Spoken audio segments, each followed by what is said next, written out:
qu'il doit aussi accomplir la prière tahajjud, les prières surrogatoires. Arrivé à l'âge de 65 ou 70 ans, il y a des personnes qui seront peut-être régulières dans la prière tahajjud. Mais quant à ceux qui sont dans la première partie de l'Ansarullah, ces personnes doivent être régulières dans la prière tahajjud. Par la grâce d'Allah, certainement, il y a de la Jama'a des personnes qui sont régulières dans la prière tahajjud. Parmi les Khudam aussi, il y en a certains qui le font, mais on doit voir cela beaucoup plus parmi les Ansar. Ceux qui ont plus de 40 ans font partie de la Masjid Ansarullah. Ils ont annoncé Nahnu Ansarullah. Cela veut dire que pour la cause de Dieu, nous serons prêts à faire de grands sacrifices et afin de faire progresser la foi. Nous allons user de toutes nos capacités, de toutes nos aptitudes.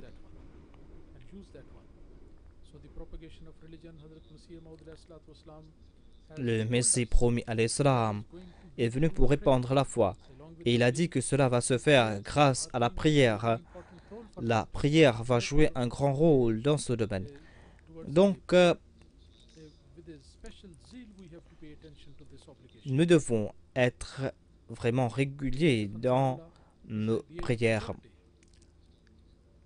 Quand on a atteint cet âge, eh bien, on ne va pas se contenter, on ne doit pas se contenter des choses temporaires ou on ne doit pas se contenter de quelques émotions temporaires. Au contraire, on va devoir faire des efforts constants et soutenus.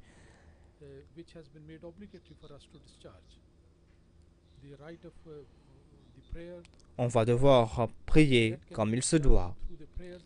Et cela va se faire grâce à la sola, grâce à des prières surrogatoires. Ensuite, le Messie promis à l'Islam a dit que l'on va aussi, en tant qu'Ahmadi, on va suivre les commandements du Saint-Coran. On va se soumettre à l'autorité du Saint-Coran. Et pour cela, on va devoir lire quotidiennement le Saint-Coran. On va devoir essayer de comprendre le Saint-Coran. Ceux qui font partie de l'Ansarullah doivent respecter toutes ces conditions, à savoir que je vais lire le Saint-Coran tous les jours, quotidiennement. Et les dames aussi doivent en faire de même. Ces commandements ou ces préceptes ne s'appliquent pas uniquement aux hommes, mais cela s'applique à toute personne, surtout aux hommes et aux femmes qui sont là pour s'occuper des nouvelles générations. Ils doivent être des exemples et des références pour ces nouvelles générations. Ils doivent lire le Saint-Coran et comprendre le Saint-Coran. Et pour cela, ils doivent lire la traduction du Saint-Coran. Donc, d'une part, nous devons tous progresser dans notre connaissance. Nous serons aussi des références pour les autres et nous allons présenter ces exemples à nos enfants afin qu'ils soient aussi de ceux qui sont liés à cette parole de Dieu. J'ai évoqué donc en résumé les 10 conditions de la Bayra. C'est le niveau minimum requis pour être un Ahmadi. Voilà ce qu'attend le Messie premier salam. Et les membres de l'Ansarullah doivent atteindre le plus haut niveau dans ce domaine. Nos épouses, nos femmes sont des gardiennes de la maison et elles doivent comprendre leurs responsabilités envers leurs enfants. Elles ont plus de responsabilités que les hommes, car les enfants en bas âge sont proches de leurs enfants. Ces enfants grandissent dans les girons de ces femmes. Même ceux qui portent à l'école retournent chez leur mère. Donc la mère a une très grande responsabilité. Si les mères ont progressé spirituellement, si elles ont une connaissance de la foi, de la religion, eh bien de tels enfants vont grandir dans une atmosphère spirituelle. À part quelques exemples, dans la plupart des cas, ces enfants ont une ont un lien avec la foi. Le Messie premier l'Islam a déclaré à propos de telles femmes que j'ai constaté qu'il y a certaines dames qui, en raison de leur foi, sont beaucoup plus fortes que les hommes. Certes, les hommes n'ont pas les hommes n'ont pas ce monopole. La foi, elle peut être accordée aux femmes et aux hommes, et les femmes aussi peuvent progresser. Il doit y avoir donc cette compétition entre les hommes et les femmes. Lorsqu'il en sera ainsi, vous allez constater qu'Inch'Allah, la nouvelle génération sera proche de Dieu et va se rapprocher de Dieu. Ces 10 conditions de la Bayra qui ont été énoncées par le Messie premier l'Islam et qu'il a présentées, il n'y a pas de différence que cela s'applique uniquement aux hommes, aux femmes. Cela s'applique à la fois aux hommes et aux femmes. Et toute personne qui va marcher sur cette voie, sa personne va attirer le plaisir de Dieu, sa personne va embellir sa vie ici-bas et dans l'au-delà, et cette personne va faire en sorte que ses enfants et ses descendants puissent marcher sur les voies de la taqwa. Les femmes doivent comprendre leurs devoirs et les hommes et les femmes doivent s'entraider et doivent prier pour que la génération future puisse être ferme dans sa foi. Si et où les hommes et les femmes n'accomplissent pas leurs devoirs, s'ils ne sont pas en train de respecter leurs serments, eh bien, ils auront des questions à répondre à ce sujet. Qu'à la fasse que nous puissions respecter nos engagements, qu'à la fasse que nous puissions être loyaux et fidèles envers son imam, et qu'il fasse que nous puissions être de ceux qui vivent selon ses attentes et que nous puissions de génération en génération faire des efforts dans ce domaine et dans le domaine de l'ibarda. À la fin, je vais citer des dires du Messie premier l'Islam. Il déclare: sachez que si vous faiblissez face aux autres peuples, si vous cachez votre foi, si vous êtes des couards ou si vous êtes victime de complexes d'infériorité, eh bien, si vous êtes faible dans ce domaine, vous n'aurez pas de succès. C'est-à-dire, vous n'allez devoir jamais cacher votre foi. Vous n'allez pas devoir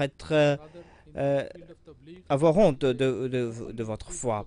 Au contraire, vous devez prêcher votre message ouvertement. C'est ainsi que vous aurez du succès. Il a déclaré ensuite que c'est Allah qui accorde du succès. S'il est content et satisfait de vous, même si le monde entier est en colère contre vous, ne vous en souciez pas. Vous qui m'écoutez, écoutez que votre âme est la prière. Donc priez quotidiennement. Sachez que l'on ne pourra pas se débarrasser des péchés grâce à des discours. On ne pourra pas se débarrasser des mauvaises pensées ou des péchés grâce à des conseils. Pour cela, on doit comprendre ses responsabilités, on doit prier. Et c'est ainsi que l'on pourra s'en débarrasser.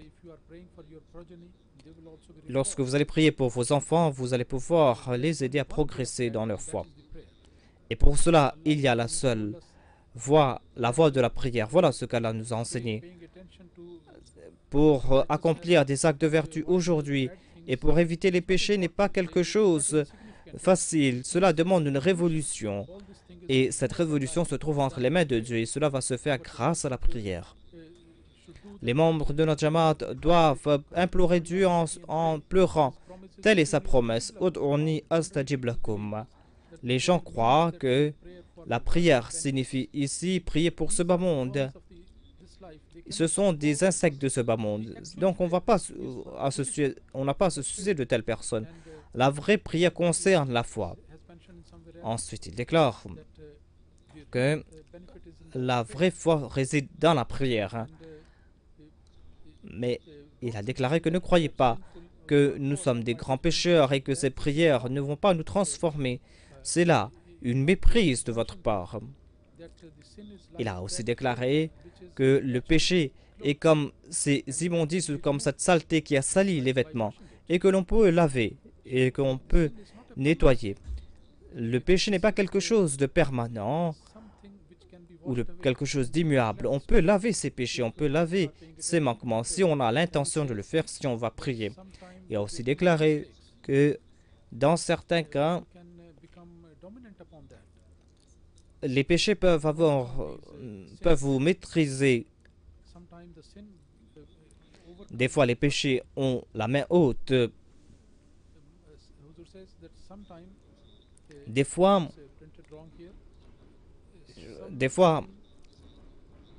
l'homme peut commettre plus de péchés parce que des fois, c'est la pensée de l'homme qui a la suprématie parce que l'homme peut progresser.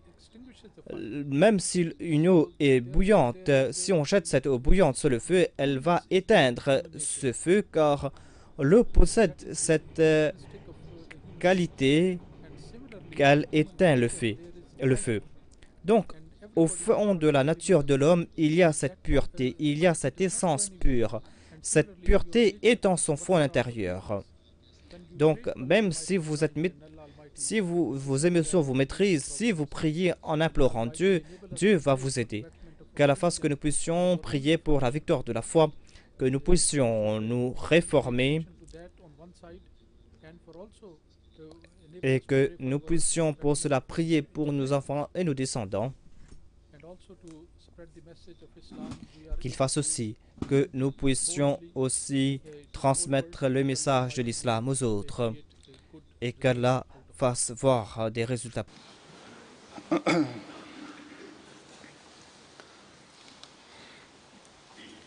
Alhamdulillah, alhamdulillah, nahmaduhu wa nasta'inuhu wa nastaghfiruhu wa nu'minu bihi wa natawakkalu alayhi wa na'udhu billahi min shururi anfusina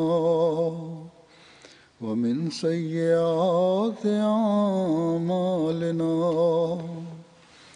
من يهده الله فلا مضل له ومن يضلل فلا هادي له ونشهد أن لا إله إلا الله ونشهد أن محمدًا عبده ورسوله عباد الله رحمكم الله إن الله يأمر بالعدل والإحسان وإيتاء ذي القربى وينهى عن الفحشاء والمنكر والبغي يعظكم لعلكم تذكرون اذكروا الله يذكركم وادعوه يستجب لكم ولذكر الله أكبر